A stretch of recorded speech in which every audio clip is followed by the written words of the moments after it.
അണപ്പല്ല് അഥവാ wisdom tooth നീക്കം ചെയ്യണോ വേണ്ടയോ? ദന്തനിരയിലെ അവസാനത്തേതും മൂന്നാമത്തേതുമായ വലിയ അണപ്പല്ലാണ് വിസ്റ്റം ടൂത്ത്. മോണകളിൽ നിന്ന് പുറത്തേക്ക് വരുന്ന അവസാന പല്ലുകളാണ് ഇവ. വിസ്റ്റം ടൂത്ത് കുടുങ്ങിക്കിടക്കുന്നതിന്റെ ലക്ഷണങ്ങൾ.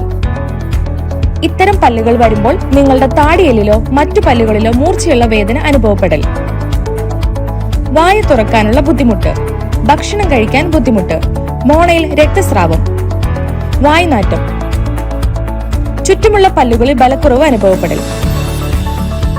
ഇവയെല്ലാം നിങ്ങളുടെ വിസ്റ്റം ടൂത്തുകൾ നീക്കം ചെയ്യേണ്ടതിന്റെ വ്യക്തമായ സൂചനയാണ്. വിസ്റ്റം ടൂത്ത് ബുദ്ധിമുട്ടിക്കുന്നതായി സൂചന ലഭിച്ചാൽ പല്ലിന്റെ വളർച്ചയുടെ ആദ്യഘട്ടത്തിൽ തന്നെ അവ നീക്കം ചെയ്യുന്നത് എല്ലായ്പ്പോഴും നല്ലതാണ്.